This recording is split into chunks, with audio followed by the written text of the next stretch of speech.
आज इस मंच से मुझे कहने में बहुत दुख हो रहा है कि भारत देश में कैसे कैसे दुराचारी, अधर्मी, नीच, कुलांगार पैदा हो गए जो कि हमारे रामायण पे, हमारे गीता पे, हमारे धर्म ग्रंथ पे उंगली उठाने के लिए खड़े हुए। श्रीमद् भगवद गीता में लिखा है, तस्मात् शास्त्रम प्रमाणम ते कार्याकार्य व्यवस्थितो। शास्त्र ही हमारा प्रमाण है कि हमें करना क्या है और क्या नहीं करना है। जिस देश का शास्त्र चला जाएगा, जिस देश में कोई धर्म शास्त्र नहीं है, जो शास्त्र संस्कृति का सृजन करता हो, भाईचारे की भाषा को बताता हो, संबंधों की पुष्टि करता हो, एक दूसरे को जोड़ता हो, वह देश संस्कृति से हीन हो जाता है। वहां पे कोई संस्कार नहीं रहते। रामचरितमानस एक ऐसा ग्रंथ है, श्रीमद् गोस्वामी तुलसीदास जी महाराज ने लिखा है, नाना पुराण निगमागम सम्मतम यद रामायणे निगदितम कुचिदन्नतोपि स्वांतः सुखाय तुलसी रघुनाथ गाथा भाषा निबंध मति मंजुल मातमोति। भारत देश में रामचरितमानस गीता एक ऐसे ग्रंथ है जो हर प्राणी के लिए एक न एक उद्देश्य और शांति का महामंत्र बताते हैं। रामचरितमानस जैसा ग्रंथ भारत देश में सृष्टि के आदि से लेकर आज तक कोई ऐसा ग्रंथ नहीं बना जो रामचरितमानस के तुलना में हो। वेद की भाषा, पुराणों की भाषा, शास्त्रों की भाषा, दर्शनों की भाषा रामचरितमानस में सरलीकरण करके पूज्य गोस्वामी जी महाराज ने सारे समाज के सामने प्रस्तुत किया है। मैं मानस पीठ से आपके सामने आया हूं। पूरे भारत देश का एकमात्र पीठ मानस पीठ खजुरी ताल जो सतना में स्थित है, मैं उस मानस पीठ से हूं। मुझे आज घोर वेदना हो रही है कि ऐसे दुराचारी, कुलांगार राक्षसों के द्वारा जो श्री रामचरितमानस पे उंगलियां उठाई जा रही हैं, उनसे बड़ा राक्षस और भ्रष्ट कर्मी दुनिया में तो कोई हो ही नहीं सकता है। रामचरितमानस एक ऐसा ग्रंथ है, कोई जातिवाद का पुष्टि नहीं करता, निवेदन करो, कोई धर्म का पुष्टि नहीं करता, मात्र सामाजिक संस्कृति को का निर्माण करता है, रिश्तों का निर्माण करता है, भाईचारे का निर्माण करता है, राम के आदर्श का उद्घोष करता है। भगवान श्री राम के चरित्र को अपने आप में स्वीकार करने वाला व्यक्ति राम जैसा हो जाएगा, ये रामायण सिखाती है। लोग अपने आपस में उंगलियां उठाते हैं, इसीलिए पहले के काल में, आज के 100 साल पहले तक या हमारे वेद पुराण हर व्यक्ति को धर्म शास्त्र पढ़ने के लिए मना करते थे कि धर्म शास्त्र तुम्हें नहीं पढ़ना है। क्यों नहीं पढ़ना है? क्योंकि धर्म शास्त्रों का अर्थ कोई जानकार, कोई परंपरा से पढ़ा हुआ व्यक्ति ही उसे जानेगा, दूसरा नहीं जानेगा। रामायण की चौपाइयों पर तर्क करना, रामायण की चौपाइयों का अर्थ का अनर्थ करना, इससे बड़ी दूषित बुद्धि, दुराचारात्मा, इससे ज्यादा भ्रष्टमति वाला व्यक्ति कौन हो सकता है? भगवान शंकर ने कहा है कि मां नहीं मात पिता नहीं देवा, साधु सन करवा वही सेवा, जिनके यह आचरण भवानी, ते जानो निश्चर सब प्राणी।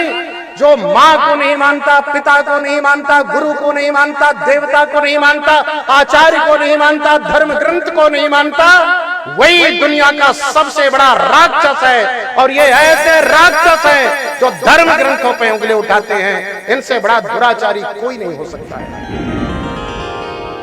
अरे तर्क करने के पहले, किसी शब्दों को बोलने के पहले, किसी शब्द का अर्थ निकालने के पहले उसके संदर्भ को देखो कि संदर्भ क्या है, किस प्रकरण में ये बात कही गई है और किसने कहा है। सबसे ज्यादा प्रचलन में ला करके आज मुझे अभी बच्चों ने दिखाया, उस डेविड में चल रही चर्चा को यूट्यूब में दिखाया, ढोल गमार शूद्र पशु नारी सकल ताड़ना के अधिकारी, इस पर चर्चा हो रही है। ताड़ना का अर्थ निवेदन करूं, मारना मृत्यु दंड नहीं होता है। ताड़ना का अर्थ होता है संरक्षण में रखना। जिस प्रकार से 5 वर्ष के बच्चे को मां ताड़ना देती है, पिता ताड़ना देता है, बस उतने ही ताड़ना का तात्पर्य है, इसके अलावा कोई ताड़ना का नहीं है। कोई भी माता पिता अपने बच्चे को ताड़ता नहीं है। ढोल गमार शूद्र पशु नारी शूद्र से शूद्र जाति का नहीं है। निवेदन करो, हमारे यहाँ जातियों का निर्माण पहले नहीं, हमारे यहाँ ब्राह्मण क्षत्रिय वैश्य शूद्र वर्णों का सृजन हुआ था। हमारे देश में हमारी संस्कृति, हमारी राष्ट्रीयता अतिथि देवो भव, मातृ देवो भव, आचार्य देवो भव, सर्वे भवन्तु सुखिनः, सर्वे सन्तु निरामयाः, सर्वे भद्राणि पश्यन्तु मा कश्चित् दुर्भाग् भवेत्। सबसे पहले शब्द बोलने के पहले विचार तो करो। अगर नारी को मारने का उद्देश्य होता तो स्वामी जी महाराज ने अगर नारियों को मरवाने का चौपाई लिखते, ढोल को मारने का उद्देश्य बनाते, अगर ढोल को बजाने के लिए नहीं, अगर उसको फोड़ने का उद्देश्य करते, शूद्र को मारने का करते, तो कल्पना करो भगवान श्री राम का परम मित्र है निषाद, जो भील राज है, जिसको महाराज दशरथ ने श्रृंगपुर का राजा बनाया था, तो क्या उसे मृत्यु दंड नहीं दे दिया जाता? चित्रकूट में जाने के बाद में भगवान श्री राम कोई साधु संत महात्मा, कोई ब्रह्मचारी, कोई ब्राह्मण या किसी राजा के घर नहीं ठहरे, बल्कि उन्हीं वनवासियों भीलों के पास, कोल भीलों के पास में अपना निवास बनाया था, उनको अपना मित्र बनाया था। अगर ऐसा होता तो वह मृत्यु दंड दे देते। अगर ब्राह्मणों का इतना सम्मान होता, ब्राह्मणों के लिए ही ये धर्म ग्रंथ लिखे जाते, ब्राह्मणों के लिए ही धर्म शास्त्र बनाए जाते, तो भगवान श्री राम ब्राह्मण रावण का वध नहीं करते। निवेदन करो, ब्राह्मण रावण की प्रतिष्ठा कर देते। कभी भी कोई धर्म ग्रंथ, कोई शास्त्र किसी जाति को लेकर नहीं होता, समाज के निर्माण के लिए होता है। अगर रामायण पढ़ने के पहले पूरी रामायण को झांकना, तो ढोल गमार शूद्र पशु नारी तो पढ़ लिया है आपने, लेकिन उत्तरकांड की उस कलयुग के वर्णन में विप्र निरक्षर लोलुपकामी निराचार सठ ब्रसली स्वामी, क्या इस चौपाई को नहीं पढ़ा? अगर इस शब्द को लिखा तो ब्राह्मणों के लिए लिखा, क्षत्रियों के लिखा, वैश्यों के लिए। निवेदन करो, वर्णों की चर्चा हुई है, व्यक्ति की चर्चा हुई है। अगर वर्ण की चर्चा, अगर किसी व्यक्ति जातिवाद की चर्चा होती, तो भगवान श्री राम ये कभी नहीं कहते भक्तिवंत नीचो प्राणी मोहि प्राण प्रिय असमंबानी। इस दुनिया में भक्ति करने वाला कोई भी इंसान होगा, वो मुझे प्राणों के समान प्रिय होगा। ये रामायण की चौपाई है। निवेदन करो, भगवान श्री राम नवधा भक्ति में बताते हैं, जाति पात कुल धर्म बढ़ाई, धन बल परिजन जन समुदाय, मानो एक भक्ति करना था। मुझे किसी जाति से मतलब नहीं, पंथ से मतलब नहीं, कोई धर्म से मतलब नहीं, मुझे तुम्हारे कर्तव्य से मतलब है कि तुम कितना अच्छा कर्तव्य कर रहे हो। रामायण को बदनाम करने के पहले, रामायण को जलाने की दुर्भावना करने के पहले, अरे दुराचारियों, अपने आप के बारे में सोचो तो कि तुम कौन हो। रामायण को जलाने की भावना, रामायण का तिरस्कार करने की भावना वही दूषित व्यक्ति कर सकता है जो इंसान, निवेदन करूं, अपनी मां को नहीं मानता होगा, पिता को नहीं मानता होगा, गुरु को नहीं मानता होगा। अगर यहाँ पे जातिवाद की पूजा होती, ब्राह्मणों की पूजा होती, तो निवेदन करूं रैदास की पूजा नहीं होती, कबीर की पूजा नहीं होती, माता सबरी का जूठा बेर भगवान श्री राम नहीं खाते, केवट को अपना मित्र नहीं बनाया होता, चित्रकूट में रहने वाले उन वनवासी भीलों को अपना मित्र, किसी को काका, किसी को ताऊ चाचा नहीं कहा होता। वेद वचन मुनि मन अगम ते प्रभु करुणा है, वचन किरातन के सुनत जिम पितु बालक पैन, राम ही केवल प्रेम प्यारा, जान ले जो जान न्यारा। अरे रामायण को झांक करके तो देखना कि रामायण में लिखा क्या है। ये ढोल गमार शूद्र पशुनारी सकल ताड़ना की अधिकारी, ये चौपाई सुंदर कांड की कोई भगवान श्री राम ने नहीं कहा। ये चौपाई एक जड़ समुद्र कहता है। जिस समय भगवान श्री राम ने बाण चढ़ा लिया और कह दिया कि मैं तुम्हें बाणों से सुखा दूंगा, उस काल में भयभीत होकर अपने आप को जड़ कहता है और कहता है कि प्रभु बिना ताड़ ना दिए, बिना आंख दिखाए हमारे में बुद्धि उत्पन्न नहीं होती, मेरे को क्षमा करो। जातिवाद से कोई धर्मशास्त्र नहीं आंकना, कल्पना करना। अगर रामचरितमानस जातिवाद में मान लोगे और रामायण नहीं पढ़ोगे तो माँ की पूजा की जाती है, माँ का सम्मान किया जाता है, माता पिता का आदर किया जाता है, भाई भाई का आदर किया जाता है। ये कौन तुम्हें सिखाएगा? इतनी सरलता से कौन बताएगा? कल्पना करो, रामायण ही सिखाती है। जिस समय माता कैकेयी ने राम के लिए कहा, हे राम मैंने तुम्हारे लिए वन मांगा है और भारत के लिए राज्य मांगा है, ये रामायण की संस्कृति सिखाती है। भगवान श्री राम कहते हैं, मां इससे बड़ा सौभाग्य मेरा दुनिया में तो कोई हो ही नहीं सकता। भरत प्राण प्रिय पावहि राजू, मेरा प्राणों से प्रिय भाई भरत अयोध्या का राजा होगा। यह तो राम का सौभाग्य है। ये केवल रामायण बताती है, दूसरा धर्म ग्रंथ नहीं बताता। निवेदन करो,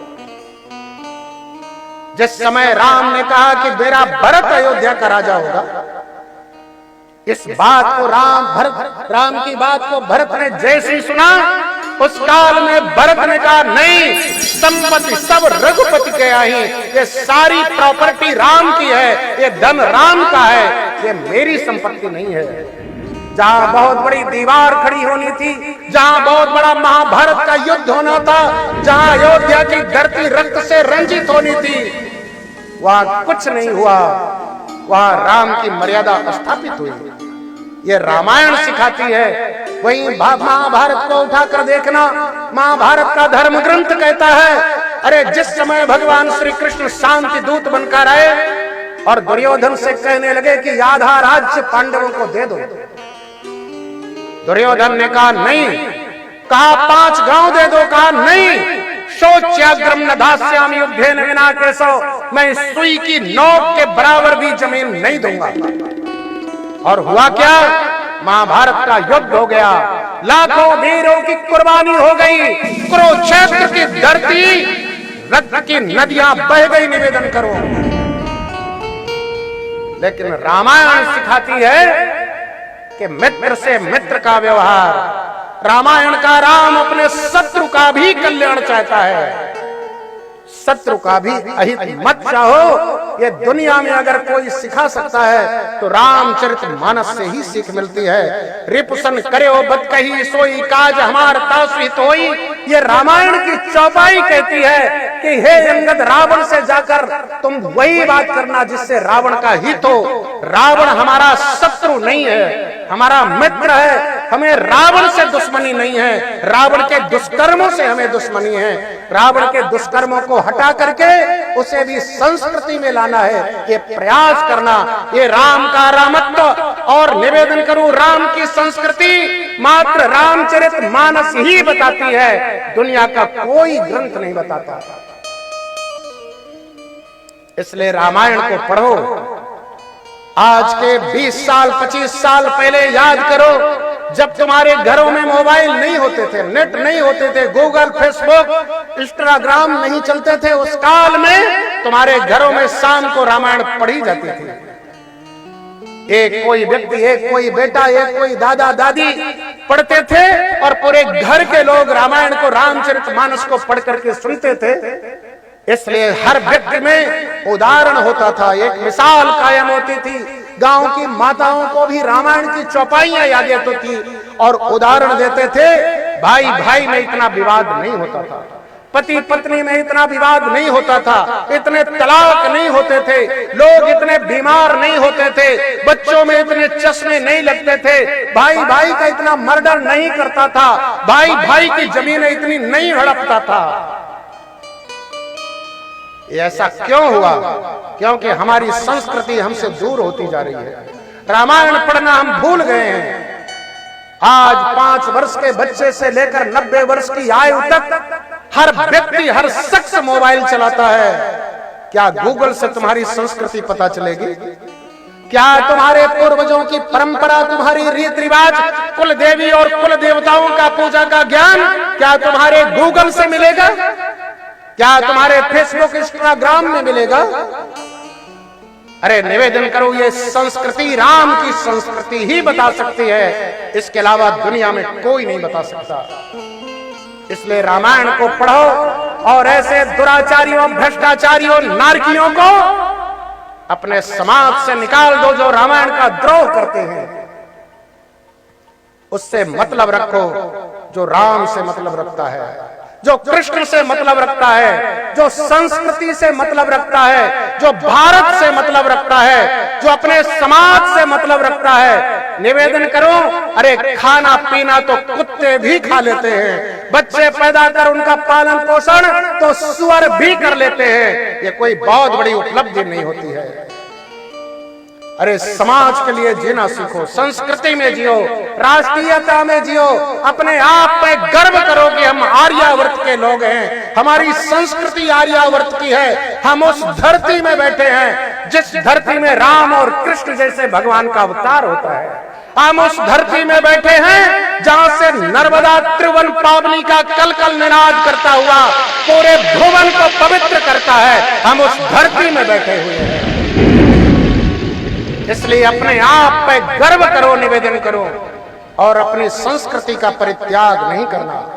बच्चों को रामायण पढ़ाओ, रामायण की चौपाइयां पढ़ाओ।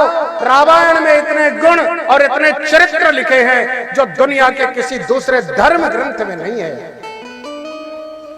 बंदाओं गुरुपद पदुम परागा सुरुच सुवास सरस अनुरागा, ये रामायण की संस्कृति वैदिक शास्त्र से रामचरितमानस का शुभारंभ गोस्वामी तुलसीदास जी महाराज ने किया है। प्रात काल उठके रघुनाथा मात पिता गुरु नाभई माता, ये दूसरे संस्कृति में नहीं बताया जाता। निवेदन करो, आज भी जो छोटा बच्चा या बड़ा बच्चा जिस समय अपनी माँ के चरण को छूता है, पिता के चरण को छूता है, उस काल में माँ के हृदय में जो प्रेम उमड़ता है, नेत्रों में जो शील उत्पन्न होता है, ये समझ लेना कि एक बार फिर से राम और कौशल्या का जन्म हो जाता है। ये रामायण सिखाती है, दूसरा कोई नहीं सिखाता। उन दुराचारियों की बातों पे भरोसा कभी नहीं करना, उन दुष्कर्मियों की बातों पे भरोसा नहीं करना, क्योंकि ये राक्षस तो पहले काल में भी थे, आज भी हैं और भविष्य में भी होते रहेंगे। अरे राक्षसों का काम ही है सनातन धर्म का विरोध करना। सनातन धर्म जैसा दूसरा धर्म दुनिया में निवेदन करो कोई भी नहीं है, आज तक नहीं बना है। सनातन धर्म की विशेषता है सर्वे भवन्तु सुखिनः सर्वे सन्तु निरामयाः सर्वे भद्राणि पश्यन्तु मा कश्चित् दुर्भाग् भवेत्। ये मात्र सनातन धर्म ही कहता है। अतिथि देवो भव, ये सनातन धर्म कहता है। मातृ देवो भव, पितृ देवो भव, आचार्य देवो भव, ये सनातन धर्म कहता है। धर्म की जय हो, ये सनातन धर्म कहता है, दूसरा धर्म नहीं कहता। निवेदन करो,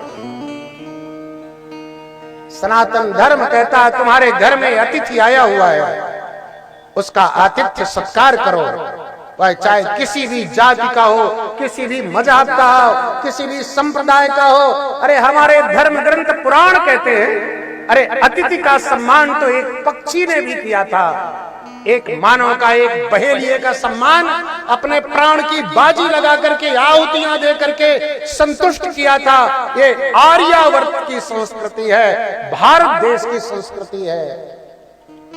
इसलिए इस संस्कृति में जीना और अपने धर्म का परित्याग नहीं करना। मैं फिर से एक बार कहूंगा, कौन से जाति के हो, कौन से मजहब के हो, कौन से संप्रदाय के हो, कहां पे रहते हो, ये बहुत बड़ा महत्वप्रद नहीं है। महत्व ये है कि तुम अपने जीवन में कर क्या रहे हो। तुम्हारे कर्मों की पूजा होती है, जाति की पूजा नहीं होती, मजहब की पूजा नहीं होती, संप्रदाय की पूजा नहीं होती। अरे कर्म की पूजा होती है। अगर जाति की पूजा होती तो रामायण, निवेदन करूं, रामायण साक्षी है, रावण की पूजा होती, रैदास की पूजा नहीं होती। निषाद की पूजा नहीं होती, बंदरों की पूजा नहीं होती, भालुओं की पूजा नहीं होती। जिसके कर्म अच्छे हैं उसकी पूजा होती है। ये हम उस भारत देश के हैं जहां गीध की पूजा होती है, क्योंकि जटायु का कर्म अच्छा है इसलिए हम गीध की पूजा करते हैं। लेकिन उस दुराचारी की पूजा बिल्कुल नहीं करते जो ऊंचे जात में पैदा होने के बाद में दुष्कर्म करे। हमारे भारत देश में कर्म की पूजा है, जाति की पूजा नहीं है, मजहब की पूजा नहीं है। इसलिए अच्छे कर्म करो, रामायण की चौपाइयां पढ़ो, और जहां पे संदेह हो किसी जानकार व्यक्ति से जाके पूछना कि इस चौपाई का मतलब क्या है। अपने से अर्थ नहीं निकालना। रामायण क्या, दुनिया का कोई भी धर्म ग्रंथ जातिवाद के आधार से, मजहबवाद के आधार से नहीं लिखा गया। निवेदन करो, सनातन धर्म का हर ग्रंथ मात्र मानव मात्र के लिए है, इसलिए मानव को संदेश देता है, संस्कृति में रहने की सीख देता है। ये रामायण से बहुत बड़ी सीख मिलती है। इसलिए रामायण पढ़ो और पढ़ाओ, और जो दुष्कर्मी इसका परित्याग कर रहे हैं ऐसे लोगों का तुम खुद परित्याग कर दो, क्योंकि हमारे काबिल नहीं है, वो हमारे लायक नहीं है।